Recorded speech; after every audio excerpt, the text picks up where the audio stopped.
નમસ્કાર વિદ્યાર્થી મિત્રો, સ્વાધ્યાય 5.2માં દાખલો નંબર 10 અને દાખલો નંબર 11 દર્શાવતો આ વિડીયો છે. આ વિડીયો ગમે તો ચેનલને લાઇક અને સબસ્ક્રાઈબ કરજો, બેલ આઇકન દબાવજો જેથી નવા વિડીયો તમને જોવા મળે.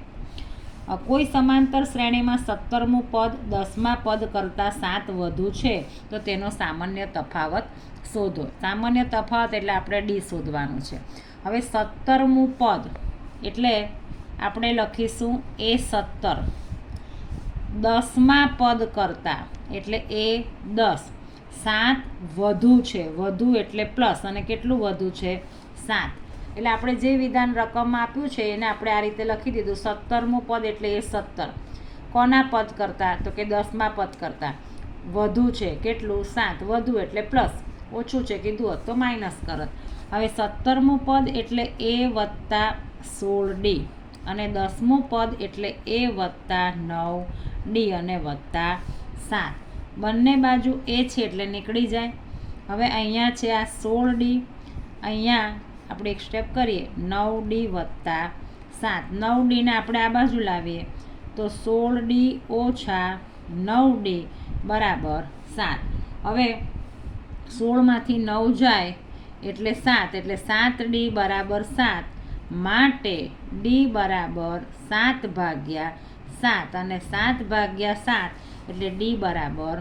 એટલે આપણે જે તફાવત શોધવાનો છે એ તફાવત D = 1 થાય.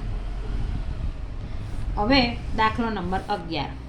સમાંતર શ્રેણી 3, 15, 27, 39નું કયું પદ 54મા પદ કરતાં 132 વધુ હશે?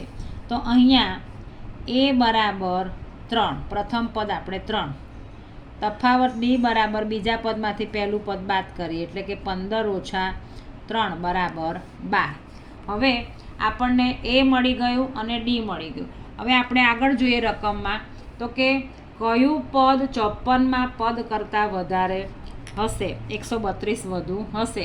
એટલે અહીંયા આપણે ધારો કે Nમું પદ, આ Nમું પદ છે એ 54મા પદ કરતાં 132 વધુ છે એવું આપણે ધારી લઈએ.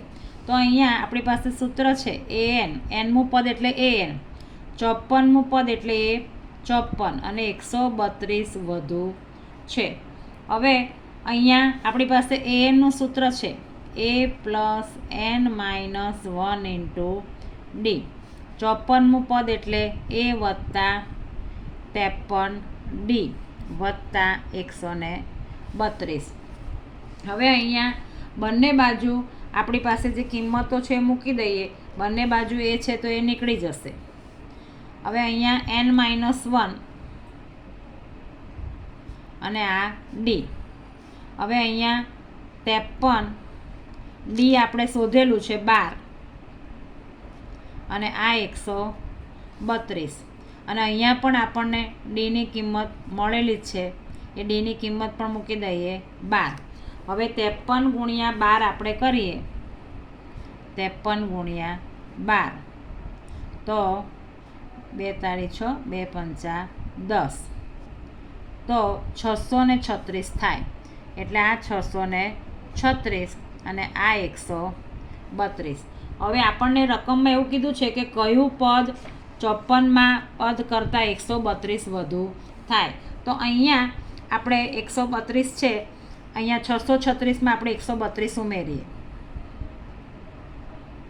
તો 6 ને 2 8, 3 ને 3 6 અને 6 ને 1 7. એટલે આ થશે 768 અને અહીંયા n - 1 અને આ 12. હવે આપણે આ n - 1 અને આ 768 ભાગ્યા 12. તો આપણે અહીંયા 768 ભાગ્યા 12 કરીએ તો 12 પંચા 60, 12 છંગ 72, 48. તો 12 ચોક 48. તો આપણે 768 ભાગ્યા 12 કર્યા તો આપણને મળ્યા 64. n - 1 -1 અહીંયા આવે તો 64 + 1. તો આપણને કયું પદ?